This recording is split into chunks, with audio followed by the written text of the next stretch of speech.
चलिए दोस्तों, तो एक और बेहतरीन चैप्टर है आपके सामने। बेहतरीन और बहुत ही सरल, बट साथ ही में आप कह सकते हैं बहुत ही इंटरेस्टिंग चैप्टर है, चैप्टर नंबर 8। इस चैप्टर की इस जगह में होने की अपनी ही अहमियत है। रीजन बीइंग, क्योंकि इस चैप्टर तक पहुंचते पहुंचते आप अपनी बेसिक्स को डेवलप कर चुके हैं। अलॉन्ग विद दैट आपको रूल्स पता लग गए हैं, किसके? डेबिट और क्रेडिट के। अब आपको जब रूल्स पता लग गया डेबिट और क्रेडिट के, तो इसके बाद जो बचता है वो ये बचता है कि आपको पास करनी है जर्नल एंट्रीज।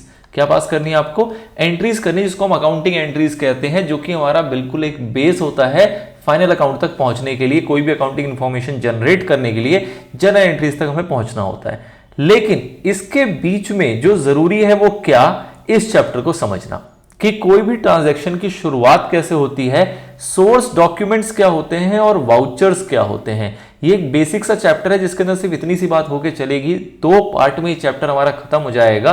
पहला पार्ट जिसमें हम बात करेंगे सोर्स डॉक्यूमेंट्स की, कि सोर्स डॉक्यूमेंट्स क्या होते हैं, और कुछ एग्जांपल्स देखेंगे, उसके फॉर्मेट्स वगैरह को समझेंगे कि किस तरीके से आप पहचानते हैं कि ये कौन सा सोर्स डॉक्यूमेंट है और उसको किस तरीके से हम अपने अकाउंटिंग में यूज करते हैं। और नेक्स्ट आप देखेंगे कि अगर वाउचर्स बनाने की आवश्यकता पड़ जाए तो कैसे वाउचर्स बनाए जाते हैं, कितने प्रकार के वाउचर्स होते हैं और क्यों आज के जमाने में वाउचर्स की आवश्यकता नहीं पड़ती। बनाने वाले कई सारी ऐसी एंटिटीज हैं जो आज भी वाउचर्स बनाती हैं, बट कई सारी ऐसी भी एंटिटीज हैं जो ये वाउचर नहीं बनाती। तो उस फर्क को भी समझेंगे कि क्या फर्क है इन दोनों में, और इसके बाद जाके आप अकाउंटिंग एंट्री, जर्नल एंट्री करने के लिए पूर्ण रूप से तैयार हो जाएंगे। ठीक है, चलिए। तो सबसे पहले जो चैप्टर का नाम है वो आपको दिख रहा होगा, origin of transactions, source document and preparation of voucher. कोई भी जो ट्रांजैक्शंस हैं हमारे बिजनेस के अंदर, वो कितने प्रकार के ट्रांजैक्शंस हो सकते हैं। तो बिजनेसेस के अंदर, किसी भी एंटिटी के अंदर कई प्रकार की परचेजेस किए जाते हैं, गुड्स वगैरह को परचेज किया जाता है, सर्विसेज वगैरह ऑब्टेन की जाती हैं, और इन्हीं का अपोजिट है कि सर्विसेज वगैरह प्रोवाइड की जाती है और गुड्स वगैरह सेल किए जाते हैं। इसके अलावा कई प्रकार का लेन देन होता है, कई तरीके के आपके पास रिसिप्ट्स आते हैं और कई तरीके के आप पेमेंट्स किया करते हैं कैश में। ये सारी चीजें हमारी ट्रांजैक्शंस की जो है वो किसी भी बिजनेस के अंदर डे टू डे लाइफ में चलती रहती है। अब कभी भी कोई ट्रांजैक्शन होगा तो उस ट्रांजैक्शन पे आप भरोसा कैसे करेंगे? तो आपके पास क्या होना जरूरी है? आपके पास होना जरूरी है उसका source document. Sir, source document क्या होता है? जैसे कि आपको अगर आपके पिताजी 500 रुपए का नोट देते हैं और आपसे कहते हैं कि जाओ शॉपिंग करके आओ। आप शॉपिंग करके आते हैं और आप कहते हो कि सर पापा मैंने 450 रुपए की शॉपिंग कर ली और ये रहे बचे हुए 50 रुपए, ये मैं आपको लौटाता हूं। अगर आप इस तरीके का स्टेटमेंट देते हैं तो आपके फादर का सीधा सा क्वेश्चन होता है कि बताओ ये 450 रुपए में तुमने क्या क्या खरीदा, क्या क्या परचेज किया है। तो परचेज जब आप किया तो आप सीधा बोल नहीं सकते कि 100 रुपए का ये खरीदा, 50 रुपए का ये खरीदा, 200 रुपए का ये खरीदा और बाकी 100 रुपए का हमने ये आइटम खरीदा। नहीं, इन सभी के आपके पास क्या होंगे? बिल होंगे। इन सभी के आपके पास क्या होंगे? बिल होंगे। आपके पास एक बिल होना जरूरी है जो कि इस बात को सत्यापित करेगा कि आपने ये आइटम 100 रुपए का ही खरीदा है, ये आइटम 50 रुपए का ही आया है। ठीक है, तो हम एक उसका बिल ऑब्टेन करते हैं, जिसको भी हम पैसे देते हैं उससे हम इनवॉइस लेते हैं, उससे हम एक कुछ ना कुछ डॉक्यूमेंट लेते हैं। अब कई जगहों पे क्या होता है, जैसे कि आप कोई ऐसे वेंडर के पास गए जो कि बड़ी सी शॉप है, तो वो आपको क्या इशू करके देगा? वो आपको एक इनवॉइस जनरेट करके देगा। कंप्यूटराइज्ड इनवॉइस हो सकता है या मैनुअल हो सकता है, बट कई जगह ऐसी होती है जहां इनवॉइस नहीं मिलता। फॉर एग्जांपल कि आपने कुछ फ्यूल डलवाया, आपने कुछ अपनी गाड़ी में पेट्रोल डलवाया, तो आपने जब उसको पेमेंट की तो उसने एक स्लिप, एक पर्ची निकाल के दी, जिसके पास मशीन होती है उससे उसने एक स्लिप निकाल के दिया। वो स्लिप भी क्या है? आपके लिए एक सोर्स डॉक्यूमेंट है। ठीक है, उसके बाद हो सकता है कि आपके पिताजी ने आपसे कहा था कि ये लो 5000 रुपए और इसको बैंक अकाउंट में जमा करके आना। जब आपने देखा होगा, जब आप पैसे बैंक अकाउंट में जमा करने के लिए जाते हैं तो वहां पे एक स्लिप होता है जो कि हर बैंक के हिसाब से आपको भरना पड़ता है। ठीक है, उसके अंदर 2 पार्ट होते हैं। एक पार्ट छोटा वाला जिसमें आप बेसिक डिटेल लिखते हो 5000 रुपीज से रिलेटेड, और एक बड़ा पार्ट होता है जिसमें आप कंप्लीट थोड़ी सी एक्सटेंडेड डिटेल्स लिखते हो कि कौन सी करेंसी है, कौन सा नोट है, कितने नोट है, इस टाइप की सारी जानकारी आप देते हो, साइन करते हो।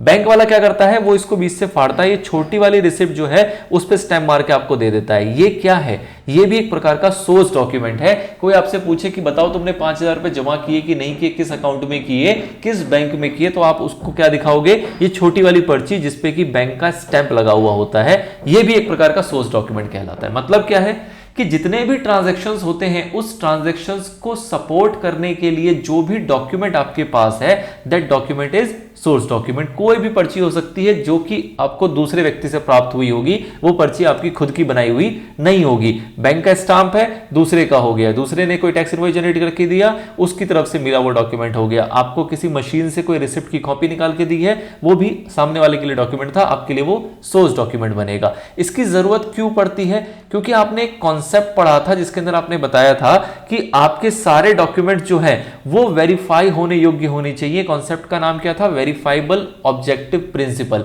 इसके अंदर हमने ये पढ़ा था कि जितने भी हम ट्रांजैक्शंस को रिकॉर्ड करते हैं वो बायस्ड नहीं होने चाहिए, उसके लिए हमारे पास रेलेवेंट पेपर होने चाहिए। कल को कोर्ट में या फिर ऑडिटर या फिर कोई भी चेकिंग अथॉरिटी अगर आपसे कहती है कि बताओ तुमने जो ये रिकॉर्ड किया है अपने बुक्स ऑफ अकाउंट्स के अंदर ट्रांजैक्शंस, इसका क्या प्रूफ है कि ये ट्रांजैक्शन तुमने किया था, तो वो ट्रांजैक्शन आपने किया है, उसकी लेन देन हुई है, चाहे वो सामान की हो चाहे वो पैसों की हो, उसका आपके पास एक डॉक्यूमेंट होना अनिवार्य होता है। उस डॉक्यूमेंट को हम क्या कहते हैं? Source document. ये बहुत से प्रकार के हो सकते हैं, कुछ 7 टाइप की वैरायटीज आप देखेंगे 1 बाय 1 इसी सीरीज के अंदर, और बाकी हम कह देंगे कि इससे मिलते जुलते और कोई भी दस्तावेज होंगे वो सारे के सारे आपके क्या कहलाएंगे? सोर्स डॉक्यूमेंट कहलाएंगे। तो ट्रांजैक्शंस की बात समझ में आ गई कि जब भी कोई ट्रांजैक्शन जनरेट होता है, जन्म लेता है, तो उसके लिए वहां पे उस ट्रांजैक्शन को सत्यापित करने के लिए उसका एक सबूत के रूप में आपके पास कुछ ना कुछ डॉक्यूमेंट होता है, और उस डॉक्यूमेंट को हम क्या नाम देते हैं? सोर्स डॉक्यूमेंट का नाम देते हैं।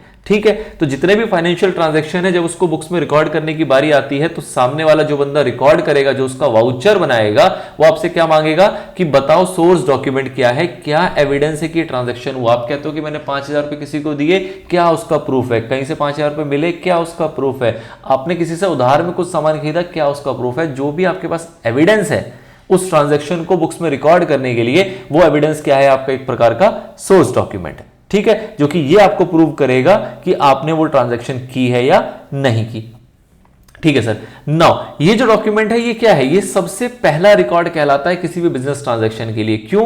क्योंकि हो सकता है आपने सामान अभी उधार में खरीदा हो, पैसे अभी आपने दिए ही नहीं, लेकिन सामान आपने खरीदा, उसको आपको बुक्स में रिकॉर्ड करना है। रिकॉर्ड करने के लिए आपको क्या चाहिए? उसका इनवॉइस, जो आपने खरीदा है उसका जो बिल है, उस बिल के बेस पर उसको रिकॉर्ड किया जाएगा। तो ये पहला डॉक्यूमेंट है किसी भी बिजनेस ट्रांजैक्शन को रिकॉर्ड करने के लिए, उसको हम क्या बोलते हैं? Source document. फिर इसके बेसिस पे हो सकता है आज आपने उधार में खरीदा, 2 महीने के बाद इसकी पेमेंट की जाएगी, उस टाइम पे एक अलग सोर्स डॉक्यूमेंट जनरेट होगा, वो एक अलग चीज है। बट इनिशिएट कहां से हुआ? उस डॉक्यूमेंट से जिससे आपने उस ट्रांजैक्शन की शुरुआत करी, इसलिए इसको फर्स्ट रिकॉर्ड भी कहा जाता है। इस डॉक्यूमेंट के अंदर बेसिकली हमारी चाहत क्या है? हम क्या चाहते हैं कि कोई भी डॉक्यूमेंट हो वो हमें क्या बातें बताएं। ये कोई भी डॉक्यूमेंट जिसको हम सोर्स डॉक्यूमेंट का नाम दें, वो हमें क्या बातें बताएं कि कितने रुपए की ट्रांजैक्शन है, कब ये ट्रांजैक्शन हुई है और किस प्रकार का ये ट्रांजैक्शन है। ये अगर 3 चीजें वो हमें बता दे रहा है तो हम कह देते हैं कि हमारा जो काम है वो पूरा हो गया।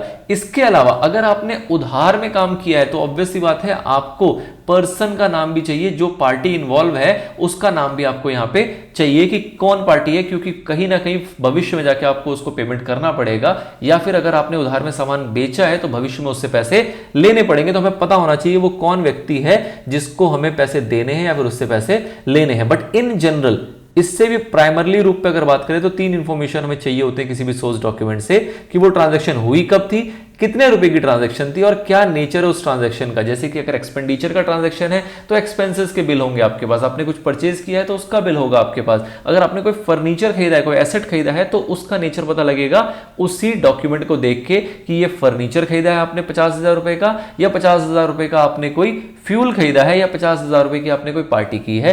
क्या नेचर है, वो नेचर कैसे पता लगेगा? उसी सोर्स डॉक्यूमेंट के थ्रू पता लगेगा। क्यों इस चीज की इतनी अहमियत है? क्योंकि हमारा जो एक प्रिंसिपल है जो ये बात बताता है कि जितने भी आपके ट्रांजैक्शन है वो सारे वेरीफाई करने के योग्य होने चाहिए। वेरीफाइबल ऑब्जेक्टिव प्रिंसिपल जो है वो फुलफिल होके चलना चाहिए। वो तभी फुलफिल होगा जब आपके पास एक ऑथेंटिक प्रूफ होगा, एक डॉक्यूमेंट होगा जो कि उस ट्रांजैक्शन की सच्चाई और वो ट्रांजैक्शन सही है उसको सत्यापित करेगा, उसकी करेक्टनेस को बताएगा, एक एविडेंस के रूप में काम करेगा। कल को अगर कोई ऑडिटर है या फिर कोई टैक्स डिपार्टमेंट वगैरह वाले आपसे बोलते हैं कि लाओ भी बताओ कि तुमने क्या परचेज किया था, क्या सेल किया था, क्या तुम्हारे एक्सपेंसेस है, उन सबके प्रूफ दिखाओ, तो आपको प्रूफ दिखाने पड़ेंगे। और वो प्रूफ क्या होगा? वो प्रूफ यही सोर्स डॉक्यूमेंट होगा जो कि आपको ऑडिट के टाइम पे भी मांगा जाएगा। और अगर कोई टैक्स असेसमेंट है, मतलब टैक्स अथॉरिटीज आपसे बोलती है कि दिखाओ हमें शक है कि तुमने जो ट्रांजैक्शन रिकॉर्ड किए हैं वो सारे के सारे फर्जी ट्रांजैक्शन है, तो आप उनके पास क्या लेके जाओगे? आप उनके पास यही सोर्स डॉक्यूमेंट लेके जाओगे, बोलोगे साहब ये है सोर्स डॉक्यूमेंट और इसके बेसिस पे ही हमने ट्रांजैक्शंस को अपने बुक्स में रिकॉर्ड किया था। तो ये एक प्रकार से आपके ऑडिट में, टैक्स असेसमेंट्स में या और भी कोई लीगल मैटर हो तो उसमें एक प्रकार का ये एविडेंस के रूप में काम करता है। ठीक है, कैसे कैसे सोर्स डॉक्यूमेंट सर हमारे पास हो सकते हैं? तो सबसे कॉमन आपके पास जो 7 सोर्स डॉक्यूमेंट होते हैं उसकी हम चर्चा करेंगे वन बाय वन, जिसमें से कि पहला नाम आता है आपका कैश मेमो। कैश मेमो क्या है? कैश मेमो एक प्रकार का सोर्स डॉक्यूमेंट है, एक प्रकार का सोर्स डॉक्यूमेंट है जो कि कब यूज होता है? जब आप कोई सेल या परचेज करते हो कैश में, मतलब कि सेल और परचेज करते हैं और हमें वहां पे कैश का लेन देन होता है। सपोज आप किसी शॉप पे गए, आपने 500 रुपए की एक टी शर्ट परचेज की है, तो जो 500 रुपए की आपने टी शर्ट परचेज की है उसके बदले में आपने उसको 500 रुपए कैश में दिया होगा, और वो जो आपको एक बिल देगा उस बिल का नाम क्या कहलाएगा? उस बिल का नाम कहलाएगा cash memo. Cash memo basically क्या है? एक बिल ऑफ सेल है, एक रिटन डॉक्यूमेंट है जो कि कौन देता है? सेलर देता है। किसको देता है? परचेजर को देता है। और उसके अंदर क्या बातें लिखी होंगी? तो बातें तो लिखी होंगी क्या? वो क्रक्स आपको स्टार्टिंग में बता दिया गया कि उसके अंदर क्या होगा? एक स्पेसिफिक डेट होगा जिस दिन वो ट्रांजैक्शन हुई, कितना पैसा उसमें इन्वॉल्व है वो होगा, और उसका नेचर वहां पे मेंशन होगा। ये एक जानकारी किसी भी मेमो के अंदर अवेलेबल होती है। ठीक है, नाउ और कैसे डिफाइन कर सकते हैं कि अगर कोई ट्रेडर गुड्स को सेल करता है कैश में तो वो एक कैश मेमो देता है। ठीक है, वो एक कैश मेमो इशू करता है। और इसी का उल्टा कह सकते हो कि अगर कोई गुड्स को परचेज करता है कैश में तो उसको एक कैश मेमो क्या होता है? यहां पे रिसीव होता है। सिंपल सी बात है, एक पार्टी है जो कौन है? सेलर, और एक पार्टी है जो कौन है? परचेजर या बायर, आप कुछ भी कह सकते हैं। ठीक है, अब ये जो परचेजर है ये पैसे देगा, ये कैश पे करेगा, और जब ये कैश पे करेगा तो इसको इसके बदले क्या मिलेगा? इसको इसके बदले एक बिल मिलेगा, प्लस जो सामान है वो तो मिलेगा ही मिलेगा। तो जो ये बिल इसको मिल रहा है इस पैसे देने के बदले, अगर इसने कैश में पेमेंट किया है तो इस बिल को हम क्या नाम देते हैं? इसको हम कैश मेमो का नाम देते हैं। क्या क्या चीजें इसके अंदर होंगी? क्या आइटम आपने खरीदा है, कितनी क्वांटिटी है, क्या रेट था उसका, और कितना आपने टोटल प्राइस वहां पे किया है। ठीक है, cash transactions are recorded in the books of accounts on the basis of these cash memos. मतलब क्या हुआ सर कि अगर आप क्रेडिट ट्रांजैक्शंस करोगे तो क्या आपने कोई कैश पेमेंट की है? अगर आप कोई क्रेडिट ट्रांजैक्शंस करते हैं, मतलब आप सामान तो खरीद के ला रहे हैं लेकिन आपने उसकी पेमेंट नहीं दी, तो उस केस में क्या आपको कैश मेमो मिलेगा? उस केस में आपको कैश मेमो नहीं मिलेगा। उस केस में आपको मिलेगा इनवॉइस या टैक्स इनवॉइस, कुछ भी कह सकते हैं, बट उसके इसमें आपको कैश मेमो नहीं मिलेगा। कैश मेमो कब मिलता है? जब कैश में ट्रांजैक्शन होती है। ट्रांजैक्शन हुई है, ये भी एक प्रकार का बिल है, लेकिन इसको हम कैश मेमो इसलिए कह रहे हैं क्योंकि यहां पे पैसों का लेन देन हुआ है, कैश का लेन देन हुआ है इंस्टेंटली, इसमें कोई भी क्रेडिट पीरियड इन्वॉल्व नहीं है। तो उस केस में जो आपको एक डॉक्यूमेंट इश्यू होता है उसको हम कैश मेमो कहते हैं। अब कई के दिमाग में आएगा कि सर कैश मेमो का तो एक स्टैंडर्ड फॉर्मेट होता होगा और वही फॉर्मेट हमें पता होना चाहिए, हमें याद होना चाहिए, तो ऐसा बिल्कुल भी नहीं है। अगर आप गूगल पे जाके सर्च करेंगे कैश मेमो के नाम से तो आपको 50 अलग अलग प्रकार के कैश मेमो दिख जाएंगे, या फिर अगर आप मार्केट में जाते हैं और कुछ भी परचेज करते हैं तो आप देखेंगे, आप ये पाएंगे कि हर एक शॉपकीपर जो है वो एक अपने स्टाइल में कैश मेमो प्रिपेयर करके रखा हुआ है, और वो जब आप उसको पैसे देते हो वो आपको कैश मेमो इशू करके दे देता है, जिसको हम लेमन लैंग्वेज में कहते हैं कि आपको एक पर्ची काट के दे देता है। ठीक है, तो वो पर्ची हमारा कैश मेमो है जिसका कोई एज सच स्पेसिफाइड फॉर्मेट नहीं है, बट मोटे तौर पे क्या बातें इसके अंदर कवर होनी चाहिए वो हमें पता है। क्या? एक तो इसके अंदर होना चाहिए कि किस कंपनी ने, किस शॉप ने इसको इशू किया, उसका नाम होना चाहिए, नाम एड्रेस कह सकते हो आप। क्या उस मेमो का नंबर है, किस डेट पे वो ट्रांजैक्शन हुई, किसने सामान खरीदा है, बायर का नाम और एड्रेस क्या है, क्या सामान खरीदा गया है, क्या क्वांटिटी, रेट और अमाउंट है, और कुल मिला के आपने कितने पैसे पे किए हैं। ये एक बेसिक जानकारी है। कोई भी ट्रांजैक्शन में आपके दिमाग में अगर बेसिक बातें आएंगी तो वो बेसिक यही जानकारी आती है, जिसको हम शॉर्ट में क्या कहते हैं कि डेट पता होना चाहिए, कितना किस डेट पर ट्रांजैक्शन हुई, कितने पैसे इन्वॉल्व हैं वो पता होना चाहिए, और तीसरा आपको नेचर पता होना चाहिए। नेचर का मतलब कि पर्टिकुलर्स लिखे होने चाहिए कि क्या खरीदा या बेचा जा रहा है। इससे आप ये डिसाइड कर पाओगे कि नेचर ऑफ ट्रांजैक्शन क्या है। इसके अलावा और भी कुछ ट्रांजैक्शन में अगर बातें लिखी गई हैं तो वो लिखी जा सकती है, कोई दिक्कत नहीं है, but these are the minimum information जो किसी भी कैश मेमो में होना चाहिए। ये आपको एक बेसिक बात पता लग गई। कैश मेमो इज व्हाट, जब भी आप कैश में कुछ सेल या परचेज करते हो तो सेलर इशू करता है, परचेजर रिसीव करता है क्या, सामान के साथ साथ एक कैश मेमो, एक पर्ची, उसको हम कैश मेमो कहते हैं। और ये एक प्रकार का सोर्स डॉक्यूमेंट बनता है। जब इस ट्रांजैक्शन को आपको बुक्स में रिकॉर्ड करना होगा तो आप इसी को देखोगे और यही एक वैलिड प्रूफ है आपके पास कि हाँ आपने इतने पैसों का भुगतान किया है, इतनी पेमेंट आपने की है, इसका प्रूफ यही कैश मेमो है और कोई प्रूफ आपके पास बिजनेस में नहीं होता। ठीक है, नाउ इसी का एक जो कह सकते हो अपडेटेड वर्जन है वो क्या है, इनवॉइस एंड बिल। अब ये बहुत इंपॉर्टेंट इसलिए हो जाता है क्योंकि कई लोगों को ये कंफ्यूजन होती है कि सर इनवॉइस और बिल में क्या डिफरेंस है। तो इसको हम यहां पे समझेंगे कि इनवॉइस और बिल में क्या डिफरेंस है। इनवॉइस और बिल जो है वो मोटे तौर पे सिनोनिम्स है, इसके अंदर कोई डिफरेंस नहीं होता। बस डिफरेंस इतना सा है कि जो सेलर है वो जब उस पेपर को किसी को ट्रांसफर करता है तो उसको वो इनवॉइस बोलता है, और उसी पेपर को जब कोई बायर रिसीव करता है तो उसको वो क्या नाम देता है, बिल का। मतलब कि उस बिल के बेसिस पे बायर को भुगतान करना है और इस इनवॉइस के बेसिस पे जो सेलर है उसने गुड्स को ट्रांसफर किया, उसने सामान को दिया है बायर को। तो जो सेलर है वो कौन सा नाम यूज करता है, इनवॉइस। और बायर को क्योंकि उस बिल की पेमेंट करनी है, उसके लिए जो भी वो प्रोडक्ट है जिसका उसको इनवॉइस मिला है उसके बिहाफ पे उसको पेमेंट करनी है, इसलिए वो उसके लिए बिल के नाम पे भी कहलाता है। ऑल्दो कोई इनवॉइस ही कह दे सेलर और बायर दोनों के लिए कोई दिक्कत नहीं है, और अगर कोई बिल ही वर्ड यूज कर ले सेलर और बायर के लिए तो भी कोई दिक्कत नहीं है। बट अगर आपसे डिफरेंस पूछा जाए तो आपको पता होना चाहिए कि सेलर इनवॉइस वर्ड यूज करता है जिसके बेसिस पे उसने गुड्स को ट्रांसफर किया, और जो बायर है वो बिल वर्ड यूज करता है जिसके बेस पे वो पेमेंट करेगा, चाहे उस टाइम चाहे भविष्य में। ठीक है सर, क्या कैश ट्रांजैक्शन जिसकी हमने एग्जांपल देखा पीछे कैश मेमो का, उस केस में इनवॉइस और बिल इशू नहीं हो सकता?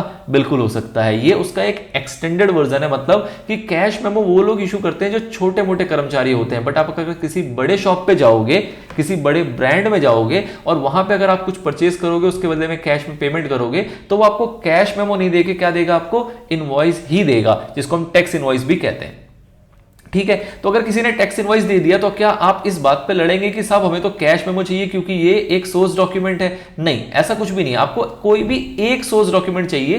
किसी भी एक ट्रांजैक्शन के मल्टीपल सोर्स डॉक्यूमेंट हो सकते हैं, किसी भी एक ट्रांजैक्शन के मल्टीपल टाइप के सोर्स डॉक्यूमेंट हो सकते हैं, और इवन मल्टीपल सोर्स डॉक्यूमेंट भी हो सकते हैं। फॉर एग्जाम्पल, आपने कोई परचेज किया कोई भी सामान, जैसे कि आप किसी शोरूम में गए और आपने एक मोबाइल परचेज किया। जब आप मोबाइल परचेज करते हैं तो आप देखते हैं कि सामने वाला आपको क्या देता है, एक इनवॉइस देता है जिसका कि टेम्पलेट यहां बना हुआ है, लाइक टैक्स इनवॉइस। अब उसने टैक्स इनवॉइस इशू करके दिया और आपने कहा कि नहीं साहब मैं तो कैश नहीं लेके आया हूं, मैं आपको कार्ड से पेमेंट करूंगा। जब आप कार्ड से पेमेंट करते हैं तो उस कार्ड को जिस मशीन में स्वाइप करता है, उस स्वाइप मशीन से एक स्लिप जनरेट होती है। वो स्लिप बेसिकली क्या है, वो एक प्रकार का रिसिप्ट वाउचर है, एक प्रकार का वो क्या है, रिसिप्ट है। ये क्या था, एक प्रकार का इनवॉइस था। वो जनरली क्या करता है, इस इनवॉइस के ऊपर इस रिसिप्ट को स्टेपल करता है और आपको पकड़ा देता है। तो यहां पे जो ये रिसिप्ट है ये भी एक सोर्स डॉक्यूमेंट है, और जो इनवॉइस है वो भी सोर्स डॉक्यूमेंट है। इनवॉइस आपको ये बातें बता रहा है कि आपने क्या खरीदा है, कितने का खरीदा है, क्या क्या आइटम खरीदा है, किस डेट में खरीदा है, इस टाइप की इंफॉर्मेशन, कौन सेलर है कौन बायर है, ये इंफॉर्मेशन आपको इनवॉइस दे रहा है। और इस इनवॉइस के बेस पे आपने पेमेंट करी है और किस सोर्स से करी है, कार्ड से करी है, किस बैंक के कार्ड से करी है, कैश में की है, क्रेडिट कार्ड से की है, डेबिट कार्ड से की है, क्या है वो आपको ये रिसिप्ट दर्शाएगा। जनरली ये रिसिप्ट आपको कब मिलती है, जब आप कार्ड के थ्रू पेमेंट करते हैं। बट हो सकता है कोई सा वेंडर ऐसा हो जो कैश में भी आपको रिसिप्ट देता हो, कोई दिक्कत वाली बात नहीं है। तो in this scenario these both documents are source document, दोनों के दोनों सोर्स डॉक्यूमेंट है। तो आप ये ना कहें कि दो डॉक्यूमेंट सोर्स डॉक्यूमेंट नहीं हो सकते, दो भी हो सकते हैं, दो से ज्यादा भी हो सकते हैं। बट मिनिमम आपको क्या देखना है, मिनिमम आपको क्या देखना है कि मिनिमम वन डॉक्यूमेंट तो होना ही चाहिए जिसके बेस पे आप ट्रांजैक्शन रिकॉर्ड करोगे और अपनी ट्रांजैक्शन को जस्टिफाई कर पाओगे भविष्य में कि ये आपकी रियल ट्रांजैक्शन है, एक्चुअल ट्रांजैक्शन है। उसके लिए आपके पास एक सोर्स डॉक्यूमेंट होना जरूरी है। ठीक है, चलिए तो इनवॉइस और बिल को समझते हैं। When a trader sell goods on credit, invoice और बिल का मतलब कब आया, जब वहां पे क्रेडिट में काम हो रहा है। He prepares a sales invoice which contains the name of the party, जिसको सामान बेचा गया है, क्या रेट है, क्या क्वांटिटी और क्या टोटल अमाउंट है जिसपे की सेल किया जा रहा है। ओरिजिनल कॉपी जो होती है सेल की वो किसको दे दिया जाता है, परचेजर को, और उसकी एक डुप्लीकेट कॉपी होती है जो किसके पास रह जाती है, जिसको कि रिकॉर्ड मेंटेन करना है, जो कि आपका सेलर है। मतलब रिकॉर्ड तो दोनों को मेंटेन करना है। तो अगर एक ही बिल पर्ची काट के आपने दे दिया परचेजर को तो आपके पास क्या रिकॉर्ड रह जाएगा, आप उस ट्रांजैक्शन को कैसे रिकॉर्ड करोगे अपने बुक्स ऑफ अकाउंट में। इसलिए उसकी डुप्लीकेट कॉपी रखी जाती है, ओरिजिनल वाली दे देते हैं किसको, परचेजर को, और उसकी एक डुप्लीकेट कॉपी कौन रख लेता है, सेलर, जो कि अपने बुक्स ऑफ अकाउंट में रिकॉर्ड करने के लिए काम आएगी। अब यहां पे जो शुरुआत हुई वो ऐसे हुई कि जब क्रेडिट में सेल होगा तो आपको इनवॉइस या बिल दिया जाएगा, बट अगर कैश में सेल हो रही है तो उस केस में आपको क्या दिया जाएगा, तो आपने पीछे देखा था कैश मेमो। अब आपके मन में ये सवाल आता है कि सर क्या ये पॉसिबल है कि कैश की सेल में भी इनवॉइस या बिल ही दे दिया जाए? बिल्कुल पॉसिबल है और प्रैक्टिकली आप ऐसा देखेंगे। ये थ्योरेटिकल एरिया हम कवर कर रहे हैं, इसलिए ऐसा कहा जा रहा है कि कैश ट्रांजैक्शन के लिए कैश मेमो इज सफिशिएंट और इनवॉइस और बिल की जरूरत कब पड़ेगी, जब आप क्रेडिट में ट्रांजैक्शन करेंगे। But in reality, in practicality आपको कई बार ऐसा होता है कि जो वेंडर्स होते हैं वो कहते हैं जी कैश मेमो और इनवॉइस बिल का हम झंझट नहीं पालते, हम तो सभी के लिए इनवॉइस बिल ही काटते हैं, चाहे वो कैश में हो चाहे वो क्रेडिट में हो, और उस इनवॉइस के ऊपर लिख देते हैं, उस इनवॉइस में लिख देते हैं कि वो कैश की ट्रांजैक्शन है या वो क्रेडिट की ट्रांजैक्शन है। तो ये भी एक तरीके से काम आपका हो गया कि उस इनवॉइस के ऊपर ही आप देखोगे कि अगर क्रेडिट में ट्रांजैक्शन किया तो उसमें लिखा होगा कि भैया क्रेडिट में ट्रांजैक्शन किया और 1 महीने के अंदर पैसे आपको चुकाने हैं, और अगर कैश में किया है तो उसकी इंफॉर्मेशन यहां लिखी होगी, अगर आपने कार्ड से पेमेंट की है तो उसकी इंफॉर्मेशन लिखी होगी। द थिंग इज कि कई ऐसे वेंडर हैं जो कहते हैं कि हम अलग अलग लफड़ों में नहीं पढ़ना चाहते, अलग अलग टाइप के फॉर्मेट को नहीं यूज करना चाहते हैं, या फिर कह लो कि अलग अलग वो बुक्स ऑफ अकाउंट नहीं मेंटेन करना चाहते हैं, तो इसलिए वो एक यूनिवर्सल लेके चलते हैं जिसको वो इनवॉइस और बिल का नाम देते हैं। बट थ्योरेटिकली आप जब समझेंगे तो आप कहेंगे कि कैश ट्रांजैक्शन के लिए कैश मेमो, और अगर क्रेडिट में ट्रांजैक्शन है तो उस केस में इनवॉइस या बिल। ठीक है सर, ये तो हो गई इनवॉइस की बात। Similarly when a trader purchase goods on credit he receives a credit bill. अगर परचेज किया तो आपको क्या मिलेगा, क्रेडिट बिल मिलेगा from the supplier of the goods. We make an invoice on credit sale, मतलब कि जब सेल करोगे तो उस केस में क्या बनाते हैं, हम इनवॉइस बनाते हैं, but receive a bill on credit purchase, मतलब कि जब आप परचेज करते हो तो आप क्या, आपको जो रिसीव होता है उसको हम क्या नाम दे रहे हैं, बिल का नाम, और जो सेलर है वो जब इनवॉइस क्रिएट कर रहा है सेल करते वक्त तो उसको क्या नाम दे रहा है, इनवॉइस का नाम। दो the two terms are used synonymously and mean the same thing, दोनों को एक तरीके से यूज किया जाता है एक समान रूप में और दोनों का मतलब भी सेम निकल के आएगा। आप ये एक कॉपी है, इसकी ओरिजिनल कॉपी जो है वो किसके पास गई, वो गई किसके पास, वो गई परचेजर के पास। तो परचेजर ने उसको क्या बोल दिया कि मेरे लिए क्या है, ये है बिल, और इसी की डुप्लीकेट किसने रखी है, डुप्लीकेट रखी है सेलर ने, और सेलर उसको क्या बोल रहा है, इनवॉइस। ठीक है, तो एक तरीके से देखा जाए तो पन्ना सेम है, बट इसके लिए उसकी मीनिंग इनवॉइस के रूप में आती है, इसके लिए उसकी मीनिंग बिल के रूप में आती है। रीजन मैंने आपको बता दिया, क्योंकि इसने उसके बेस पे गुड्स को ट्रांसफर किया है और इसको उसके बेस पे भुगतान करना है, इसके लिए वो बिल वर्ड ज्यादा सुटेबल कहलाता है, ऑल्दो बोथ आर सेम। ये उसका फॉर्मेट है, आपने जनरली देखा होगा इस टाइप का फॉर्मेट में बेसिकली क्या होता है कि कौन सेलर है कौन बायर है ये इंफॉर्मेशन होती है, क्या डेट है, क्या सामान बेचा जा रहा है, क्या यूनिट की रेट क्वांटिटी है, इस टाइप की चीजें होती हैं। कुछ टर्म्स एंड कंडीशंस वगैरह होते हैं तो वो भी यहाँ पे नीचे लिखे हुए होते हैं। जो सेलर है वो यहाँ पे साइन करता है, स्टैंप करता है, जो भी उसका ऑथराइज पर्सन होता है। और क्योंकि आजकल का डिजिटल जमाना है तो आजकल के इनवॉइस में आप पेमेंट की डिटेल्स यहाँ बैंक के रूप में भी देखते हैं कि बैंक डिटेल्स वगैरह होती हैं, जिसके बेसिस पे जो परचेजर है वो भविष्य में पेमेंट करेगा इस रेफरेंस से, और अदरवाइज वो चाहे तो क्यूआर कोड का भी यूज कर सकता है क्योंकि ये डिजिटल युग है और उसके बेस पे वो पेमेंट कर सकता है। ठीक है, तो इस तरीके से कुछ टैक्स इनवॉइस आपने देखे होंगे अपनी लाइफ में जो कि जनरली मार्केट में चलते हैं। चलिए सर, तो दिस इज द बेसिक्स, जहां पे हमने सोर्स डॉक्यूमेंट के थोड़ी सी बेसिक्स को जाना और उसके साथ साथ हमने कैश मेमो और इनवॉइस या फिर बिल के बारे में हमने समझ लिया है। आपको ये चीज क्लियर होनी चाहिए कि कैश मेमो कहां यूज होगा, बिल और इनवॉइस कहां यूज होगा। ऑल्दो यूनिवर्सली बात करें तो ये आपस में लिंक होकर यूज किए जाते हैं लोगों के द्वारा, अलग अलग वेंडर्स के द्वारा। हर कोई थ्योरेटिकली इतना स्ट्रांग और जरूरी नहीं है, किसी ने एक छोटी सी शॉप खोली है तो उसको इतना मीनिंग पता हो कि कैश मेमो क्या है और टैक्स इनवॉइस बिल क्या है, इतना जरूरी नहीं होता। उसको ये पता है कि मेरे को हर एक ट्रांजैक्शन पे एक पर्ची काटनी है, क्योंकि सामने वाले को उस पर्ची से तसल्ली हो जाती है, वो प्रूफ के रूप में लेके जाता है, चाहे वो पर्सनल नेचर की ट्रांजेक्शन हो चाहे वो आपकी किसी बिजनेस की ट्रांजैक्शन हो। पर्सनल भी होती है तो आप उसकी एक पर्ची लेना जरूरी समझते हो, क्यों, क्योंकि कल को अगर सामान लौटाना पड़ेगा तो आपके पास प्रूफ यही है, वो पर्ची जो आपने को शॉपकीपर ने इशू करके दी थी। तो पर्सनल ट्रांजैक्शन में भी हम वो स्लिप रखना पसंद करते हैं, पर्ची रखना पसंद करते हैं, चाहे उसको कैश में बोले, चाहे उसको इनवॉइस बोले, चाहे उसको बिल बोले। और बिजनेस ट्रांजैक्शन है तब तो आपको रखना ही है, क्यों, क्योंकि आपको अकाउंटिंग वो मैंडेट कर देता है कि रिकॉर्ड करोगे कैसे, जब तक आपके पास कोई सोर्स डॉक्यूमेंट नहीं होगा। तो these are the basics of source document, जिसमें हमने दो वैरायटी के सोर्स डॉक्यूमेंट देखे हैं। इसका जो नेक्स्ट पार्ट होगा जिसमें हम बात करेंगे थोड़ी सी टिपिकल चीज की, जो है बहुत इजी लेकिन लोगों को बहुत डिफिकल्टी उसके अंदर फेस करने को मिलती है, जिसका नाम है डेबिट नोट, क्रेडिट नोट।